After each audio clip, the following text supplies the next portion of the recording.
أنا بارجع لورا لإن أنا لو واقف مكاني بقية المنافسين كلّهم بيتحركوا، السوق بيتحرك، كل حاجة حواليّا بتتحرك، فأنا لازم أكون عينيّا مفتحة وشغال على إن أنا أحسّن نفسي، أحسّن منتجي، أحسّن الsituation اللي أنا فيها في المصنع عشان أقدر أنافس.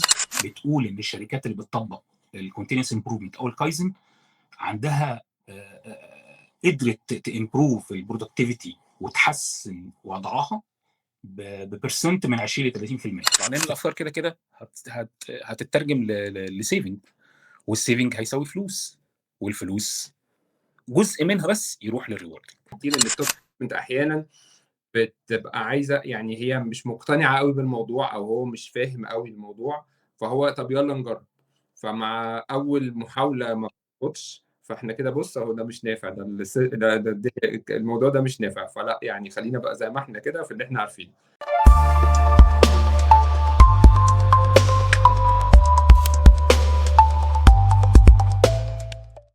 اهلا بيكم في حلقه جديده من حلقات بودكاست في المصنع، البودكاست اللي بنتكلم فيه عن التصنيع والتشغيل واداره المصانع بلغه بسيطه، وبنتكلم فيه عن التحديات اللي بتواجهنا كل يوم وبنحاول نلاقي لها حلول. النهارده هنتكلم عن موضوع هو يعني كلمه مستخدمه في كل المصانع وكل الصناعات، وهي الكونتينيوس امبروفمنت او التحسين المستمر او الكايزن. بتستخدم كتير، في ناس بتطبقها صح، في ناس بتستخدمها صح، بتستخدمها غلط. معانا النهارده حد خبره اكتر من 25 سنه في الصناعه، هيقدر يقول لنا النهارده الكلمه ايه معناها، ايه يعني ايه تحسين مستمر، وننفذها ازاي، وايه اللي يبقى عندنا فيها continuous improvement. معانا النهارده باشمهندس محمد امين. ازي حضرتك يا هندسه؟ الحمد لله تمام، ازيك يا باشمهندس؟ تمام الحمد لله. لازم حضرتك تعرفنا على نفسك بالتفصيل، لان انا بقول ان الرحله بتاعه الشخص بتعلمنا اكتر كتير من الكتب والنظريات والحاجات دي. طيب أنا اسمي محمد أمين، مهندس ميكانيكا إنتاج. ابتديت رحلة الشغل بالسويدي UIC، قعدت فيها حوالي سنتين كبرودكشن انجينير. خدت فيها اكسبيرينس ان انا حضرت المصنع الستارت اب بتاعه بالريسيفنج الماشين، نيو ماشينز، الانستليشن، الكوميشننج، وكانت اكسبيرينس كويسه في بدايه الكارير لغايه الستارت اب بتاع البرودكشن، لغايه ما طلعنا برودكتس بتاعت السبيشال كيبل، كابلات السبيشال كيبل اللي كانت ساعتها كانت اول مره تنتج في مصر. بعد كده ابتديت رحلتي بقى مع اليوني. اليوني هي اوتوموتيف كومباني شغاله في الوايرنج. قعدت فيها حوالي اكتر من 20 سنه، مرورا بقى بالبروجكت مانجمنت، مرورا بالبروسيس اكسلنس، كونتينيوس امبروفمنت، مرورا بقى كسبورت بقى في ديفرنت فانكشن، وختمتها ببلانت مانجمنت. كنت بلانت مانجر مرتين، مره هنا في القاهره ومره في ابر ايجيبت في اسيوط، كان برضو ستارت اب لنيو بلانت. بعد كده بعد اليوني كان بقى اتس تايم ان احنا يعني تو تشينج. رحت بينيا دي شركه كيبلز، بس اوبتيكال فايبر كيبلز، وقعدت فيها برضو سنتين، ثم حاليا في طاقه كيبلز وهي كابلات، وكابلات برضو نحاس، وان شاء الله المونيوم في البلان. ديورنج الكارير دوت كان طبعا الواحد يعني بيقوي او بيدعم خبرته دي بالدراسه، فخدت ديورنج السنين ديت بروجكت مانجمنت دبلومه، خدت HR دبلومه، وخدت NGO دبلومه، ودي كانت حاجه بره الهندسه خالص، وخلصت الMBA والDBA. ما شاء ده الله. غير هو النورمال كورسز اللي الواحد بيمر بيها ديورنج سنوات الشغل. ما شاء الله هندسه، خبره كبيره وعلم كتير. ان شاء الله نستفيد من حضرتك اكبر استفاده النهارده. طيب احنا عايزين في البدايه بس نعرف ايه تحسين مستمر، واللي هي الطريقه الصحيحه مش الطريقه المستهلكه. الكلمه دي حضرتك عارف طبعا ان هي مستهلكه كتير في المصانع، فيعني ايه في الاول تحسين مستمر او كونتينيوس امبروفمنت؟ تحسين مستمر او continuous improvement طبعا اصلها هم اليابانيين بعد الحرب العالميه واللي حصل معاهم، وساعتها هم عقدوا العزم ان هم هيبتدوا بنفسهم وهيطوروا في نفسهم، وما كانش عندهم طريق تاني فابتدت تطلع بقى كل الثوره الصناعيه اللي حصلت دي كلها، وكل اللي احنا لسه بندرسه وبنتعلمه لغايه دلوقتي ولسه قدامنا سنين تانيين كان من اليابان، وعلى راسها طبعا شركه كده. التحسين المستمر او ما يسمى بالكايزن هو تعريف ببساطه ان انت بتعمل امبروفمنت او تحسين صغير وبسيط بس مستمر. بمعنى ان انا بحسن شغلي جوه المصنع عن امبارح، بعمل حاجه اسهل اسرع واوفر عن ما كنت بعمله امبارح. ممكن اقول التعريف بتاع ماساكي ايماي. ماساكي ايماي ده ياباني بروفيسور، وده بيسموه في اليابان father of continuous improvement. ده كان قال الكايزن means improvement continuous small and never ending. تعديل او تحسين بسيط لكنه مستمر ولا ينتهي، كل يوم في تعديل. ماساكي ايماي ده بالمناسبه من اوائل الناس اللي اتكلمت في الكايزن، واللي كتبت كتاب عن الكايزن، واسس كايزن انستيتيوت، ده كان سنه 85. وهو بيعتبر من كتابه، وده مش كتاب واحد، في اكتر من كتاب، كتبه وكلامه ومحاضراته مرجع لناس كتير حتى هذه اللحظه.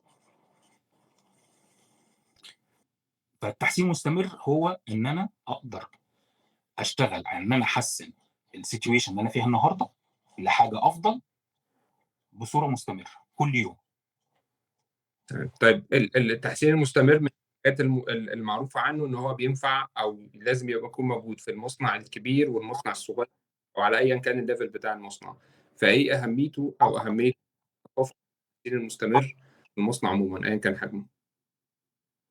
بص، هو التحسين المستمر هو كونسبت او فيلوسفي، هي ملهاش علاقه بحجم المصنع. انا ممكن اعمل الكايزن في ورشه، ممكن اعملها في مصنع صغير، ممكن اعملها في مصنع كبير جدا له برانشز وسايتس على مستوى العالم. فالحجم مش هيفرق، الكونسبت واحد وبيطبق في اي مكان. انا ممكن اطبق الكونسبت دوت على نفسي، على مكتبي، على حياتي الشخصيه. حته ان المصنع التحسين المستمر ليه مهم لاي مصنع؟ لان انا لو ما عملتش تحسين، انا انا هفضل واقف مكاني، ولو فضلت واقف مكاني انا فعليا مش واقف مكاني، انا في الحقيقه انا برجع لورا.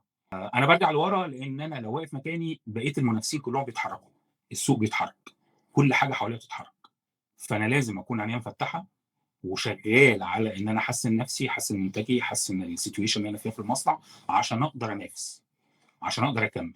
ممكن الخصها في بوينتس صغيره ليه الكايزن او التحسين المستمر مهم لاي مصنع. ممكن اقول رقم واحد، عشان تفضل موجود في السوق، عشان تقدر تكمل وتنافس. كل الدراسات بتقول كده. ماكنزي فور اكزامبل كان ليها دراسه سنه 2022 بتقول ان الشركات اللي بتطبق الكونتينوس امبروفمنت او الكايزن عندها قدرت تامبروف البرودكتيفيتي وتحسن وضعها ببرسنت من 20 ل 30% في خلال 3 سنوات. ده معناه نسبه كبيره جدا ان انا اقدر احرك واحسن وضعي في المصنع والبرودكت بتاعي من 20 ل 30% في 3 سنين. دي ميزه كبيره جدا، وده اللي يقدر يخليني اعيش في السوق، لان زي ما انا بزيد وبتحسن المنافسين بتوعي نفس الكلام. البوينت الثانيه ان انا هعمل كوست سيفنج. مفيش تحسين ما بيعملش سيفنج، والسيفنج اغلبه بيساوي فلوس، فانا ممكن اترجمه لفلوس. فانا لو عملت كونتينوس امبروفمنت فانا هقدر اوفر فلوس، ازود الارباح، فاقدر اعيش واكمل في السوق في وسط المنافسين. وعشان ده بيتم لازم طبعا جودتي هتتحسن، لازم هقلل الويست، كل ده هيبقى له امباكت على الكوست. النقطه الثالثه والمهمه للمصانع، وبغض النظر عن حجمها لازم تكون مهتمه جدا بموضوع التحسين المستمر، بيئه العمل، الانفايرمنت اللي بيشتغل فيها الناس كلها، من اول بقى الامن والنظافه لغايه مدير المصنع. الانفايرمنت دي مهمه جدا. انا لو بطبق الكونسبت بتاع الكايزن، هنيجي لتفاصيله بعد كده. لو طبقت الكونسبت الكايزن فكل الناس دي انفولفد، كل الناس دي فاهمه يعني ايه كايزن، بتطبقه معايا، بتعمل الكلام ده كل واحد في مكانه. فبالتالي الورك انفايرمنت هيتحسن، المورال بتاع الناس هيتحسن، المعنوياتهم هتبقى افضل، اللويالتي بتاعتهم للشغل هتبقى افضل. الحاجه اللي بعد كده ان انا هقدر اتعامل مع متغيرات السوق. انا كمصنع صغير او كبير مش هتفرق، السوق حواليا بيتغير، الاوضاع الاقتصاديه والسياسيه بتتغير. لو انا عندي كونسبت التحسين مستمر، فمعنى كده ان انا عندي ادابتيشن تو تشينج اعلى، وعندي مرونه ان انا اتاقلم مع التغيرات دي بصوره افضل واعلى، فاقدر يبقى لي وضع احسن في السوق في وسط المنافسين. عشان يعني تبقى الدنيا واضحه لاي مصنع صغير او كبير، التحسين مستمر مش رفاهيه، مش حاجه ترند يعني. لا، ده ضروره عشان افضل موجود، ضروره عشان افضل عايش وانافس. ده حقيقي. طب وبكرر، هي مالهاش علاقه لا بمصنع كبير ولا بمصنع صغير، ده كونسبت ده معناه طبعا. ان التحسين المستمر ده كثقافه كمان، يعني ان احنا مش محتاجين فلوس كتير منها. مش شرط عشان يبقى عندي الكونسبت، عشان اقول ان انا عندي كايزن، ان انا يبقى معايا انفستمنت بمبالغ معينه او ما شابه، يعني عشان خاطر اقول ان انا عندي تحسين مستمر او ابدا احسن البروسيس بتاعتي. الموضوع ملوش علاقه بالفلوس. التحسين المستمر هو كونسبت بيتطبق، وممكن يتطبق ببلاش من غير اي كوست، لان التحسين المستمر هو ده بيركز على السمول امبروفمنت. السمول امبروفمنت يعني يكون الحاجات الصغيره البسيطه اللي ممكن اعملها كل يوم تحسن في وضع ما، وتحركوا خطوه او ستيب في الاتجاه الافضل. فملوش اي علاقه بالكوست. الكوست، التحسين اللو كوست ده قصه ثانيه خالص، ده امبروفمنت له علاقه بالامبروفمنت بروجكت، له بادجت، له ستادي، قصه مختلفه تماما. بالظبط. طيب، برضه هندسه الاحصائيات دايما بتروح ناحيه ان معظم الانيشيتيفز بتاعت دي فايه الاسباب اللي ممكن تخلي continuous improvement، او ان انا ابدا ثقافه continuous improvement دي تفشل؟ دي حقيقه. ريسيرشز كتيره جدا اثبتت انها ما نجحتش بصوره يعني از بلاند في اماكن كتيره، والاماكن دي برضو اماكن صناعات متوسطه وصناعات كبيره، وفي اماكن مختلفه، ومش في منطقتنا بس، لا، على مستوى العالم.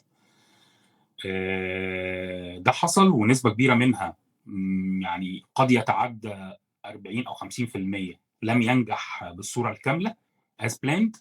ودي الاسباب تقريبا almost common، وكومون في اماكن مختلفه بثقافات مختلفه. ممكن نقول الاسباب دي سريعا في 6 نقط. على راسها، وانا من وجهه نظري هي اهم واحده منها، هي المانجمنت كوميتمنت. لو ما فيش توب مانجمنت مش مقتنعين بالكونسبت بتاع الكايزن، صعب جدا ننجح، ان لم يكن مستحيل. دي اهم نقطه، التوب مانجمنت والكوميتمنت بتاع التوب مانجمنت، ودعمهم والسبورت بتاعهم في الوقت، في التدريب، في الفلوس، في القرارات اللي بتتاخد، في كل حاجه، في متابعتهم للموضوع. ده واحد من اكبر الاسباب اللي ممكن تخلي الموضوع ينجح او يفشل. هو النقطه يعني نقطة واحدة على اللي حضرتك قلته ده في الحتة بتاعت التوب مانجمنت دي، عشان دي من الحاجات برضو اللي يعني بنلاقيها كتير، ان التوب مانجمنت احيانا بتبقى عايزة، يعني هي مش مقتنعة قوي بالموضوع، او هو مش فاهم قوي الموضوع، فهو طب يلا نجرب. فمع اول محاولة ما بتظبطش، فاحنا كده بص اهو ده مش نافع، ده الموضوع ده مش نافع، فلا يعني خلينا بقى زي ما احنا كده في اللي احنا عارفينه. فدي مشكلة ان احنا يعني نسميها للناس ان بس نفهم الموضوع. الحاجات دي اللي احنا بنقوله ده هو حاجات مجربه في مصانع كتير، في دول كتير، فاحنا النهارده مش هنيجي نقول هي تنفع ولا مش هتنفع. هي نفعت قبل كده، زي ما حضرتك تفضلت وقلت، على سكيلز مختلفه، ثقافات مختلفه، في دول مختلفه، فهي اوريدي نجحت. فخلينا برضو نقول ان احنا احيانا بيبقى عندنا مشاكل ان احنا يعني بناخد الحاجه ونطبقها زي ما هي، مش عايزين يعني مش كل حاجه بتبقى حتى في السيستمز زي اللين، ما بتبقاش كل حاجه مناسبه انها تتطبق هنا. ف يعني ماشي ده اوكي. احيانا في ناس بتعمل كده، وان هو عايز ياخد الحاجه يطبقها في حذافيرها، وما يعني ما بيوفقهاش او ما بيخليهاش لايقه على الثقافه بتاعتنا والمكان اللي احنا شغالين فيه. لكن احنا بنتكلم في كونسبتس كده معينه، احنا بنتكلم في الكونتينوس امبروفمنت او التحسين المستمر. انت النهارده بتعمل العمليات دي او بتعمل المنتج ده 1 2 3، خلينا نخلي كل واحده منهم بس اسرع، زي حاجات بسيطه جدا. ف... فده يعني حاجه بشوفها كتير، فكره ان احنا تعالى نشوف يمكن تيجي، ما جابتش ما من اول طلعه خلاص يبقى ده كده مش نافع، لا نشوف حاجه تانية نعملها. بص يا باشمهندس، اللي انت قلته سليم، وده ممكن يكون ايه بسبب استعجال النتائج. حقيقي. رغم ان احنا بنتكلم على كايزن، بنتكلم على كونتينوس امبروفمنت، بنتكلم على آه، افكار بسيطه وصغيره وممكن تجيب نتائج بسرعه، لكن ما بتعملش سيفنج كبير بسرعه، بالظبط. ما بتعملش تشينج كبير بسرعه. فالتوب مانجمنت لو مش فاهمين ده هيبقوا مستعجلين، ولو مستعجلين ممكن يشوفوه ملوش اهميه، او يعني احنا بنضيع وقت، او ركز في شغل احسن. هو دايما كده بيبقى في صراع ما بين او ايه هي بريورتي. هو احنا بس ايه في كونسبت الامبروفمنت بصفه عامه او اللين فيلوسفي نفسها، لازم الناس تبقى عارفه ان ده مش شغل بعمله مع شغلي او شغل جنب شغلي. لا، هو ده شو. هو شغلي انا لازم اغير الكالتشر واللايف ستايل بتاعي كل يوم عشان ده يبقى جزء منه، مش حاجه بعملها لوحدها. فالكايزن لازم يبقى حاجه انا بتعامل معاها كل يوم. انا ماشي رايح مثلا من مكتبي للبوفيه مثلا، لقيت ان في مثلا حاجه لمحتها بعيني ممكن تتظبط، ممكن تتحسن، بقولها، بعملها، بكلم المسؤول عنها ويعملها. لكن يعني ما عملش حاجه زياده. حاجه لمحتها بعيني شفت فيها بوتنشال ان حاجه تتحسن، بلغت على طول او قلت المسؤول او انا قدمت الفكره دي. بالظبط. فاستعمال النتائج واحده من اهم الاسباب اللي بتخلي التوب مانجمنت يا اما اهتمامهم بيقل، يا اما شغفهم ناحيه الموضوع بيروح خالص وبيهتموا بحاجات تانية، يبقى الكايزن بالنسبه لهم يعني كونسبت كده ماشي طبقوه مفيش مشكله، لكن ما بيدلوش السبورت اللي هو محتاجه عشان يديهم النتائج المفروض الاكسبكت. بالظبط. ممكن اقول النقطه الثانيه واللي هي طبيعه بشريه موجوده فينا كلنا وفي كل زمان ومكان، هي ريزيستنس تو تشينج. طبيعه ان مقاومه التغيير لما تيجي تطبق اي مفهوم، اي حاجه جديده على اي حد في اي حته في العالم، ملوش علاقه بقى لا بمصريين ولا بعمال ولا بمهندسين ولا، ده مقاومه التغيير ده دي حاجه طبيعه بشريه. انا دايما كبشر ببقى خايف من المجهول. انا حاجه ما اعرفهاش فبخاف منها، فلو عرفتها ولقيتها حاجه كويسه مفيده، ايه ده، دي جميله، دي بتساعدني، دي بتفيدني، ده انا بستفيد من الموضوع ده، احبها. ولو حبيتها خلاص هدعمها، هبقى انا واحد من الناس اللي بتقنع بقيه الناس بيها وبشتغل عليها اكتر من ممكن يقول اللي علمها لي. فمقاومه التغيير ده طبعا ده ايه يعني، ان انا امانج التشينج ده بنفس البوينتس وبنفس الكونسبتس بتاع اي تشينج بيتم. ان انا فاهم الناس كويس، ان انا اعلمهم كويس، ان انا اعرفهم يعني ايه كايزن، ان انا اربط الكلام ده او الامبروفمنت ده بفايده دايركت وشخصيه ليهم، وده هنجيله في الخطوات اللي جايه. فمقاومه التغيير ده احد الاسباب اللي بتخلي الناس يعني او الشركات او المصانع موضوع الكايزن ما ينجحش فيها بالصوره الكامله. تالت نقطه ان له علاقه برضو بالتوب مانجمنت، ان النقطه اللي احنا لسه قلناها من الاول، ان انا ما اديش الكايزن الاهميه الكافيه واركز على البيج بروجكت. لسه بنتكلم فيه من شويه. في نوعين من التحسين او التطوير، يا اما الكايزن كونتينوس امبروفمنت اللي هو امبروفمنت بسيط سهل بيتعمل بطريقه كونتينوس كل يوم، وده بيدي نتائج صغيره لكنها مستمره. او ان انا اشتغل على بيج بروجكت. بيج بروجكت اللي هو في اليابان برضو زي الكايزن كده بيسموه كاي كاكو، او اللارج بريك ثرو امبروفمنت، المشاريع الكبيره اللي هي ليها علاقه بالانفستمنت، مكان جديد، تكنولوجيا جديده، انفراستراكشر. دي بقى ده بيج بروجكت، محتاج انفستمنت، محتاج استادي، محتاج تيم يشتغل فيه بروفيشنال. ما ينفعش ده دخل فيه كل الناس وكل الامبلويز، لا، بيبقى فيه تيم كواليفايد هو اللي شغال فيه، وله مونيتور معين، وله انفستمنت وبادجت وقصه ثانيه خالص. فالخلط ما بين الاثنين ده احيانا ما بيساعدش على ان انا اطبق الكايزن صح. اعامل الكايزن بيج بروجكت وهيديني بيج اوتبوت، لا، كايزن سمول امبروفمنت كونتينيوس. النقطه الرابعه اللي ممكن تاثر على النجاح او فشل الكونتينيوس امبروفمنت او الكايزن هو نقص التريننج، لاك اوف تريننج، او الفهم بتاع موضوع كايزن. ودي لينك بالنقط اللي قبليها. لو انا مش فاهم الكايزن كويس، مش هبقى عارف افرق بينها وبين البيج بروجكت، مش هبقى عارف انها هتديني سمول امبروفمنت مش بيج امبروفمنت، مش هبقى فاهم ولا عارف ازاي اطبقها والبروسس بتاعتها. عدم فهمي للموضوع مش هيخلي الموضوع ينجح. الكلام ده ابلايد على كل الناس، من اول التوب مانجمنت لغايه اصغر واحد في المصنع.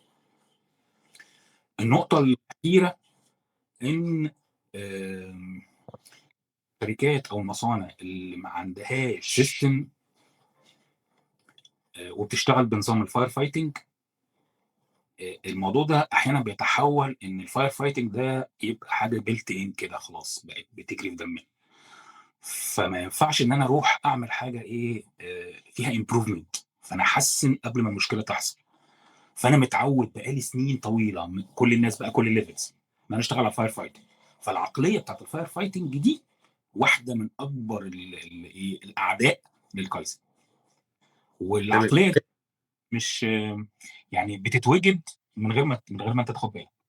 لو انت غصب عنك ما عندكش بريفنتيف بلان، ما بتمنعش المشكله قبل حدوثها، ما بتعملش امبروفمنت، فانت غصب عنك تحصل مشكله تروح تطفيها، تحصل حاجه هنا تروح تطفيها، تحصل مشكله تروح تاخد اكشن، وهكذا. فمع الوقت السنين دي بتبقى خلاص، بتبقى كالتشر. بتبقى غصب عنك انت والتيم كله شربت الموضوع ده. لما تيجي بقى تطبق كايزن يبقى غصب عنك العقليه دي اللي انت مش حاسس بيها بتحارب موضوع كايزن، وبتكون احد اسباب ان هو ما ينجحش. انا بس توضح موضوع سيستم دي تقصد بيها ايه، عشان الناس دلوقتي بتعمل سيستم، يعني ايه ار بي سيستم، فاهم قصدي؟ هو كلمه سيستم صح، احنا بنطلقها على دايما على السوفت وير اي ار بي، لكن هو سيستم بصفه عامه ان اي حاجه ليها نظام. ليها نظام يعني ليها بروسس، يعني مكتوبه، يعني حاجه كده مره واثنين وثلاثه، فعرفت ازاي تتعمل صح فرحت تكتبها. لما تيجي تعمل كذا اعمل 1 2 3 4، هيبقى الانبوتس بتاعتك كذا، هتعمل 1 2 3 هيطلع لك اوتبوت كذا. مين اللي هيعمل الكلام؟ فلان الفلاني او الاداره الفلانيه. مين هيساعده؟ فلان الفلاني، الاداره الفلانيه، وهكذا. انا كتبت البروس فيري سيمبل كده. ده معناه ده اللي انا اقصده بكلمه سيستم. لا، مثلا يعني الشركات دايما الكبيره اللي بيبقى عندها مثلا كونتنجنسي بلان، والكونتنجنسي خاصه بالشركه كلها وتبقى خاصه بكل اداره. تمام. انا عندي كونتنجنسي بلان، يعني عارف مثلا ان لو حصل كذا الاكشن بتاعي كذا وكذا وكذا وكذا. ده عكس الفاير فايتنج. كونتنجنسي بلان يعني انا مثلا يعني اروح لاداره الاي تي، انا عايز الكونتنجنسي بلان بتاعتكم كامله في كل الريسكس اللي ممكن تحصل في اداره الاي تي. فيحطوا بقى 1 2 3 4، لو حصل كذا هنعمل اكشن 1 2 3 4، حصل كذا هنعمل 1 2 3 4، وهكذا. طيب الكواليتي، الصيانه، وهكذا. كل واحد بيطلع منها باكشن بلان. ده كده يعني في نظام. ده تماما عكس الفاير فايتنج كونسبت او الفاير فايتنج كالتشر. ادوارد ديمينج كان له مقوله برضو مشهوره لها علاقه بالفاير فايتنج، بيقول لك فاير فايتنج از نوت ا جوب ديسكريبشن، اتس ايفيدنس اوف بروكن سيستم. بالظبط. ده بيجيب كده ممكن تلخص اللي احنا قلناه.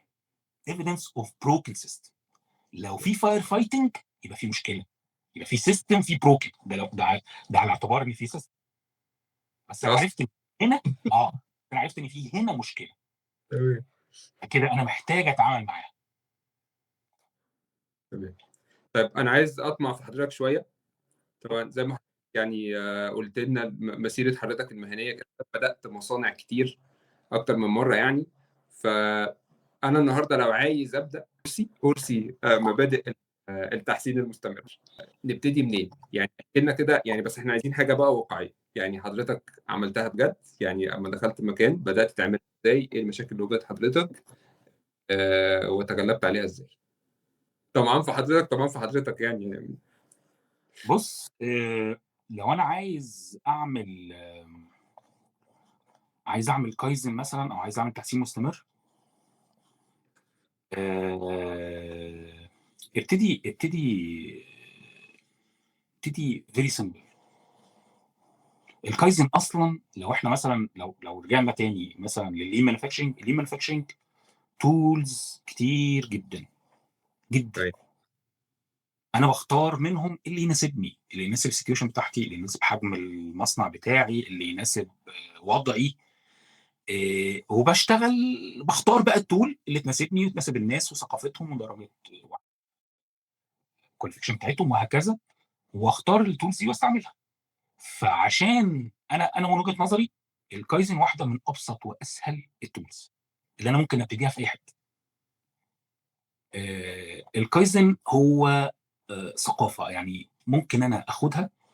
هنفترض ان انا هاخد ايه ابسط حاجه، انا مش في شركه كبيره ولا في مصنع كبير، هاخد ابسط حاجه. ان انا عايز اعلم الناس ان انتوا تشاركوا معايا كل يوم كل يوم في موضوع الايه التطوير او التحسين. فكل اللي هعمله ان انا هفهمهم الكونسبت، هشرحه لهم بصوره بسيطه جدا جدا جدا بدون تعقيد. كل بقى لما ادخل بقى في الليفل بتاع الستاف والانجينيرز سينيورز بقى والمانجرز وهكذا، ممكن بقى اتكلم زي ما انا عايز، اقول اللي انا عايزه، احط بروسيس، احط ستيبس. انا كل اللي انا محتاجه ان انا ابتدي القصه دي كلها ان انا اعمل توعيه وسيشن لكل الناس. لو هنتكلم في مثال عملي، الكلام ده اتعمل، انا مريت بيه في ستارت اب زي ما كنت بقول لك. وكان فعلا اول 2 تولز انا اشتغلت عليهم كان الكايزن وال5 اس، او حاليا ال6 اس بالسيفتي. دول ابسط 2، ودول بيجيبوا نتائج سريعه جدا أيوه. واقل مجهود، ومش محتاجين اي انفستمنت، مش محتاجين ولا مليم. كل اللي هم محتاجينه انك تدي تريننج للناس، تفهمهم، وتبتدي تشارك معاهم، أيوه. تليد. إيه بقى المشاكل اللي واجهت حضرتك في تنفيذ أصل الاتنين سواء الكايزن أو ال5S هُم الاتنين culture ودي أصعب.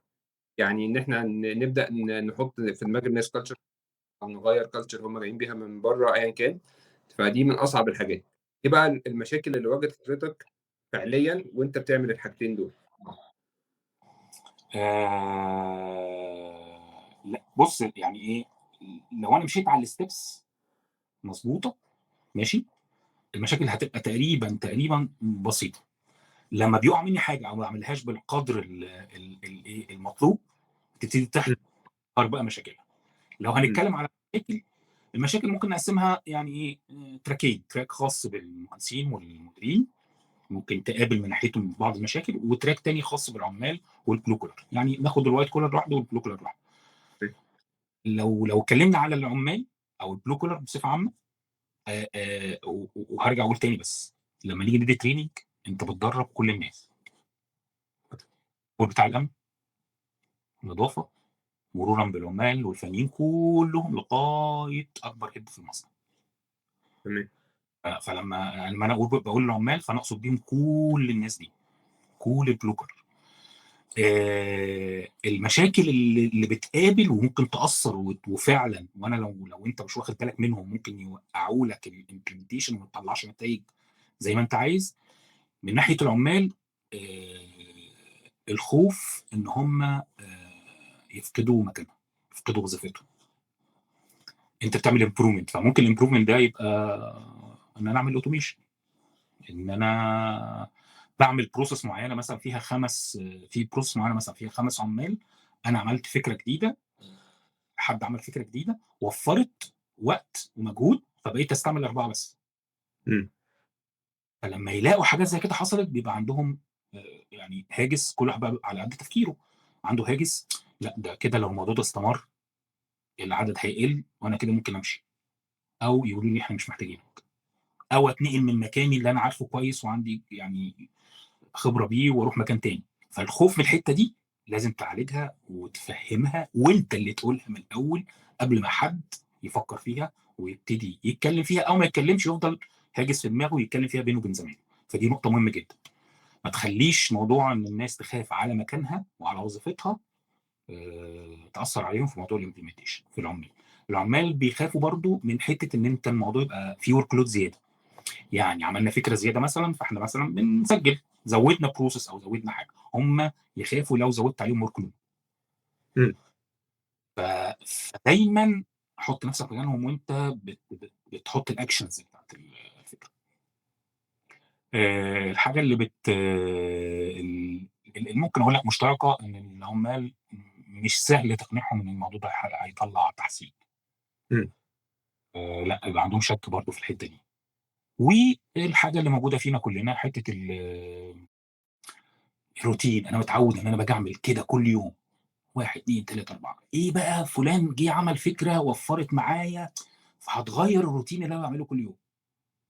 فدي ال4 حاجات الرئيسيه دول اكتر حاجات قابلتهم فعلا مع العمال، وكلهم اتحلوا بال 1 تو 1 ديسكشن، امم فيس تو فيس ديسكشن، الميتنج كتير، تسمع لهم، تجاوبهم.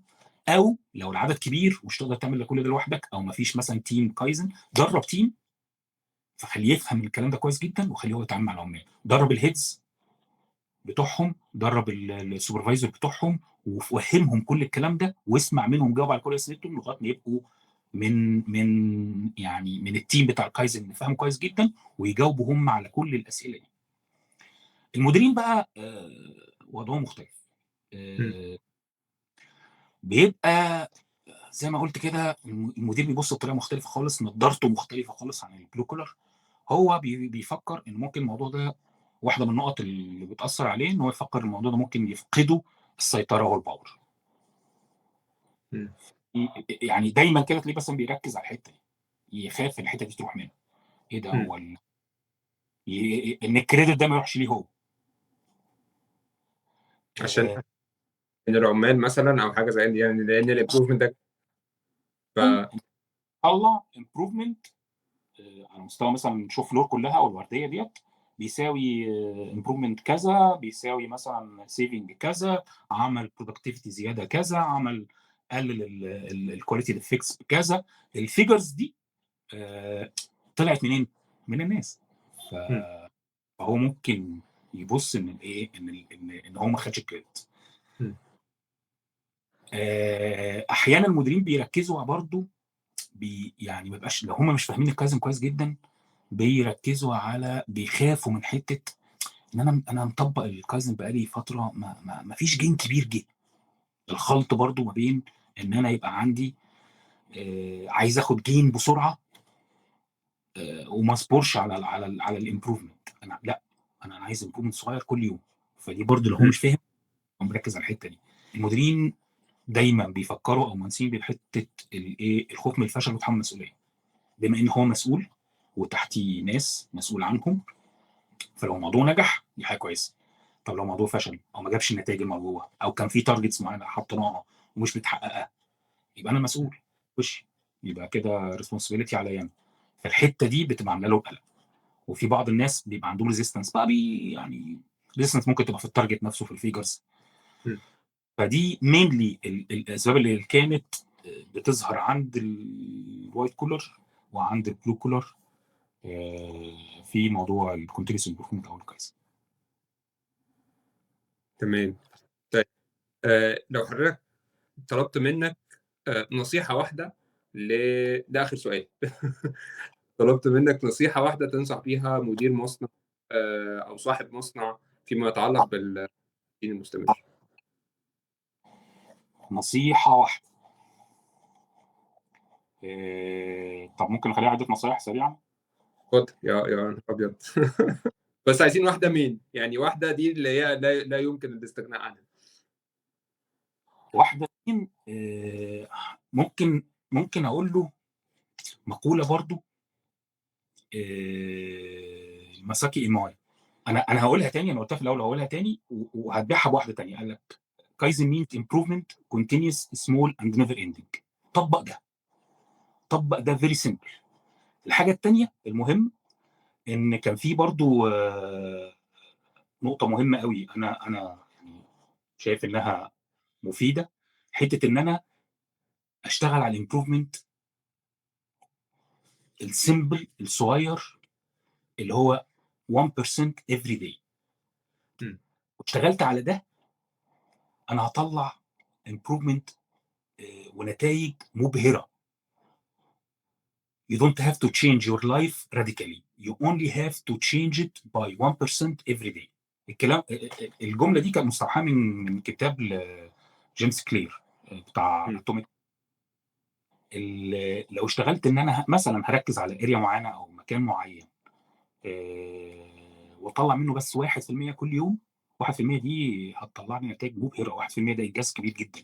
يعني 1% دي لو حسبتها كده كل يوم هتطلع لي على نهايه السنه 3770%.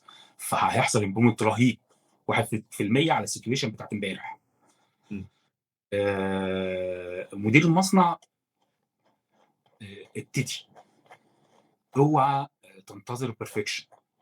البرفكشن دايما هو الانمي اللي بيخلي الناس تفضل مأجله الخطوه. ابتدي بالناس كلها بلا استثناء. ابتدي واعمل صندوق بحاجات بسيطه جدا غير مكلفه. اعمل صندوق للاقتراحات مش للشكاوي، للاقتراحات والافكار. هيجي لك فيه حاجات هتبهرك. انا شخصيا كان عندي مشكله قابلتني قبل كده، مشكله كبيره مش قابلتني، كانت قابلت الشركه وكانت قابلت الكاستمر بتاعنا. والمشكله دي كانت كواليتي ايشو وصلت لغايه الاند يوزر. والاند يوزر كان حد من الاسماء الكبيره جدا في الاوتوموتيف، كان بي ام دبليو شخصيا. المشكله دي كانت مشكله كواليتي ومشكله كبيره وبتتكرر وسببت خسائر كتيره عند المصنع هنا في مصر وعند الكاستمر وعند الاند يوزر اللي هو بي ام دبليو. فبالتالي طبعا هي كانت على التوب ليفل بتاع البورد في الثلاث شركات، واتصرف عليها كتير وسافرت ناس من اماكن لاماكن. بدون الدخول في تفاصيل المشكله، هي كواليتي ايشو حلها كان طلع من الاوبريتور اللي واقف على اللي قاعد على البنش بيعمل البروسيس. الحاجه الثانيه بقى يعني ابدا بنفسك. ابدا بنفسك من اول الاقتناع بالفكره، بانك تفهمها كويس جدا وانك تبتدي تطبق على نفسك. وبعد كده ابتدي بالبسيط بس اربط بقى الكلام ده بقى بنظام ريكوجنيشن، حوافز. احنا كنا عملنا نظام قبل كده ان احنا كنا كل الكونتينوس امبروفمنت ايدياز بتتحسب ويطلع منها سيفنج، وبندي دايما برسنت من السيفنج ده كريوردنج للشخص اللي طلع الفكره او للتيم اللي طلع الفكره. يعني الشخص يبقى له برسنت والتيم اللي اشترك في التطبيق له برسنت. لازم وده مهم جدا عشان الناس تبقى بتعمل الحاجه وشايفه ان في ريوردنج جاي دايركت عليه. لازم يبقى فيه استفاده شخصيه للعامل او للمهندس او للتيم اللي بيطلع الافكار من الافكار اللي بتطلع، لان الافكار كده كده هتترجم لسيفنج، والسيفنج هيساوي فلوس، والفلوس جزء منها بس يروح للريوردنج. وممكن اخيرا انت ممكن توجه الناس. ممكن الفيجرز اللي بتطلع تركز فيها على الحاجات اللي فيها ويست او اللي عندك فيها مشاكل،